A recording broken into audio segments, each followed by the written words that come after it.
Bon, écoutez, je me devais de faire cette vidéo. Hein. Je me devais de faire cette vidéo parce que ce que j'ai vu sur le net, ce que je vois fouiner sur les réseaux sociaux, là, surtout Facebook, là. Déjà, Imra a été nominé sur cette catégorie et même un trophée n'a pas remporté. Je me devais de faire cette vidéo. Donc, appel à tous les membres de la fanbase Une Fois, des ultras. Il y a des questions qu'on doit se poser. Je pense qu'il y a des questions qu'on doit se poser. Forcément. Ce n'est pas parce que nous venons. Ce n'est pas parce que vous pensez que nous, on devait ou bien nous devons voter que nous sommes bêtes. Nous ne sommes pas bêtes. Nous-mêmes, nous réfléchissons. On a un cerveau. Dieu nous a tous créés avec un cerveau. Et nous savons comment la majorité. En fait, la fanbase Une Fois est trop organisée même d'abord pour tomber dans ce genre de piège. Et c'était un piège. C'était un piège. Alors, je vous explique. Je ne suis pas ici pour dénigrer le travail de quelqu'un ou bien pour essayer de m'asseoir sur le travail de quelqu'un qui a passé pratiquement 10 ans à se forger une barrière ou bien à se forger une carrière pour pouvoir atteindre le niveau qu'il a actuellement. Là, c'est sûr. Pour moi, tout le monde, nous sommes tous forts. Pour moi, nous sommes tous intelligents. Mais intérieurement, chacun d'entre nous, on sait quel est le niveau de qui, quel est le niveau de qui. Même à l'école, c'est comme ça que ça se passe. Pour moi, souvent, un élève pour dépasser un autre est obligé de se forger ou bien de se figer sur l'élève le plus fort pour pouvoir apprendre encore plus et se dépasser et dépasser ses limites et dépasser le premier ou bien dépasser la personne à qui il s'est fixé des objectifs. C'est comme ça que ça se passe. Alors, comment vous pouvez expliquer ça? Imra actuellement qui est le meilleur artiste rappeur, actuellement streamé. En Afrique, actuellement le meilleur artiste rappeur, le plus streamé. C'est la majorité de toutes les plateformes d'écoute telles que Apple Music, Spotify, etc. Je vais pas tous les citer ici là. Il est d'abord reconnu dans son pays, à l'échelle du continent et à l'échelle internationale. Alors, comment se fait-il que on a organisé les cérémonies de awards, musique, etc. Vous savez que tout ça c'est pour récompenser ces différents artistes, surtout dépendamment du domaine. Mais la musique en général, mais dépendamment du domaine, artiste rappeur, artiste meilleur musicien, etc. et tout. Alors, récemment, l'une de ces cérémonies a été organisée au Congo pendant Music Award pour récompenser ces artistes. Et Imra a été nominé sur 6 catégories. Il dit bien sur 6 catégories. Et sur ces 6 catégories, il a remporté tous les trophées. Pourquoi il a remporté tous les trophées? Alors, parce que d'abord, il a une fanbase, il a des personnes qui soutiennent, il y a des personnes qui aiment ce qu'il fait, il y a des personnes, non seulement sa fanbase, qui sont prêts à aller plus loin pour pousser l'artiste à ses limites et dépasser même ses limites. Il a remporté, comme je disais tantôt, il a été nominé 6 catégories et il a remporté ces 6 trophées. Et nous avons tous vu, il a publié, ça n'est pas passé inaperçu, on a tous vu ça sur les réseaux sociaux et tous nous avons apprécié. Alors, ce n'est pas seulement dans un seul pays que ce genre de cérémonie se passe.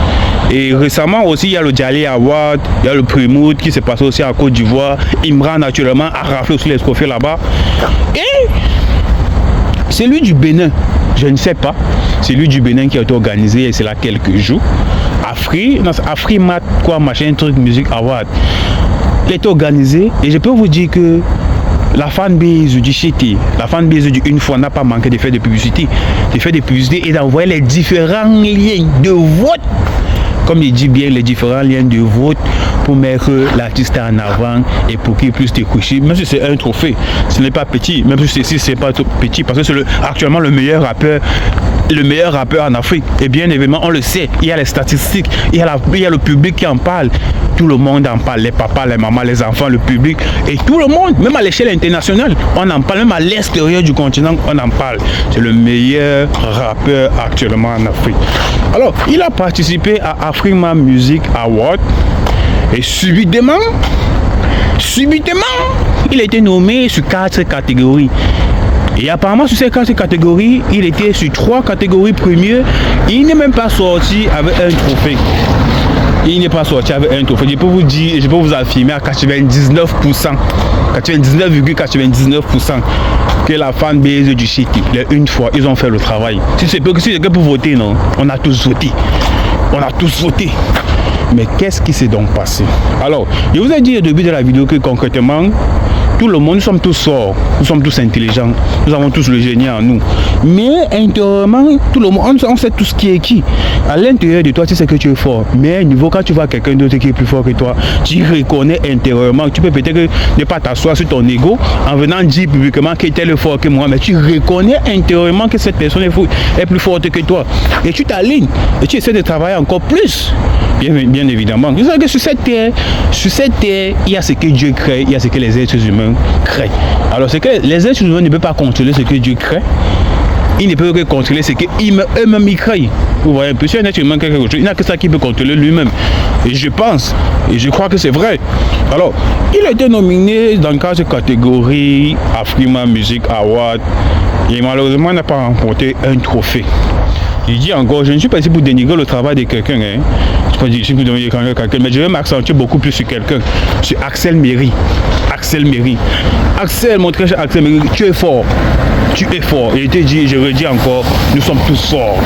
Mais à un niveau, il ne faut pas déborder ce qu'on appelle l'illogique et entrer dans l'irréalisme. Tu ne peux pas nous dire que toi, quand tu t'assois, tu es un mec Imra devant toi, t'assois toi, un mec Imra devant toi là. Tu ne peux pas venir nous dire et nous confirmer devant un micro ou bien devant Mondio Vision que tu es plus fort que Imra. Ça ne se fait pas. Tu ne peux pas être plus fort que Imra, ça ne se fait pas, ça ne peut pas arriver. Même si ça ne peut pas arriver intérieurement, tu le sais. Parce qu'il est actuellement la personne le plus streamée. C'est comme si tu partais en compétition avec la fouine. Pensant que tu pourrais gagner, pensant que tu peux gagner, c'est comme si. C'est pas ça. Alors il s'est expliqué que lui qui n'a pas eu à remporter un trophée, c'est un trophée à cette compétition. Axel Méry lui a remporté un trophée. Alors on se demande ce qui s'est passé. On se demande ce qui se passe. Parce que je pense que dans toutes les catégories qu'il a été nominé, il y avait Axel parmi. Et dans cette catégorie, ça parlait toujours de musique. Musique en général. C'est quoi? On disait musique gospel, on disait musique reggae, zouk et tout et tout. Je ne suis pas en train de dire que tu n'es pas fort, Axel Méry. Tu es très fort. Mais il y a des choses illogiques. On ne peut pas entrer dans l'irréalisme. On peut pas encore comparer Imra et Djidjibé. Oui, mais on ne peut pas faire un niveau jusqu'à ce que on doit te mettre devant Imra. Car tu dois encore travailler pour pouvoir atteindre le niveau d'Imra. Tu as encore beaucoup à faire. Tu as encore beaucoup à faire. Ça fait que nous maintenant, membres de la fanbase d'une fois, nous ne sommes pas bêtes. Même si on vient de voter, nous ne sommes pas bêtes. On doit se poser des questions. Parce que cette cérémonie-là, ça va se poser des questions. Il y a quelque chose qui ne cloche pas. Il ne peut pas arriver que dans une cérémonie semblable à ce que vous avez organisé, le meilleur artiste, le meilleur rappeur international africain rafle 6 trophées. Et il vient chez vous, ne rafle pas un trophée. Vous faites ça comment? C'est quoi? Vous voulez dire que les votes ont disparu, ont atterri sur Axel Méry, mais les votes ont disparu, ils ont atterri sur d'autres personnes. Mais comment est-ce que vous expliquez ça? C'est vrai que peut-être la compétition, les organisateurs de la compétition là, en elle-même avait une dent contre notre chété, notre roi Boudouin.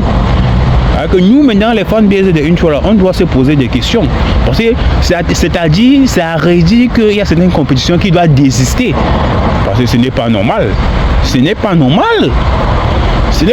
Et j'ai encore tantôt, je ne suis pas ici pour dénigrer le travail de quelqu'un, mais je pense qu'il y a anguille sous roche. Il y a trop de questions à se poser derrière cette cérémonie. Ça n'a pas sa place.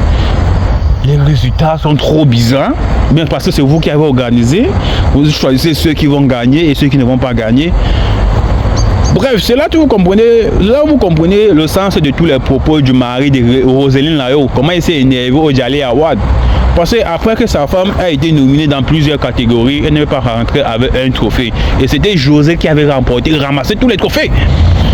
C'est là que le mari de Roselyne Layo est sorti sur les réseaux sociaux. Ça sert à quoi de ne pas donner un trophée à quelqu'un qui s'est battu jusqu'à ce que ses supporters est venu même voter, mais à la fin vous prenez tous les trophées, vous donnez à une seule personne. C'est là que tu comprends que ces propos avaient tout un sens. C'est là que tu comprends que c'est là que tu vois que tu dois revenir. C'est Choué qui avait posté récemment sur les réseaux sociaux en disant que gars, ça ne se passe pas comme ça, il y a anguille sous roche. Et tu vois qu'il avait raison. Les gars, choisis, prennent tes votes et choisis ceux qui vont gagner. Choisis ceux qui vont gagner, gars. Non. C'est vraiment décevant. Hein? Si on doit seulement se poser des questions sur ces genres de cérémonies et tout. Il était même censé quitter là avec 3 trophées. On ne peut pas organiser une cérémonie semblable à celle-là. Il vient là-bas, il rafle 6 trophées. Au Djali avoir 4 trophées. L'autre 5 trophées. Il vient chez vous, il ne rafle pas un trophée. Vous faites ça comment? C'est aujourd'hui que vous organisez la compétition. Et arrêtez. Hein?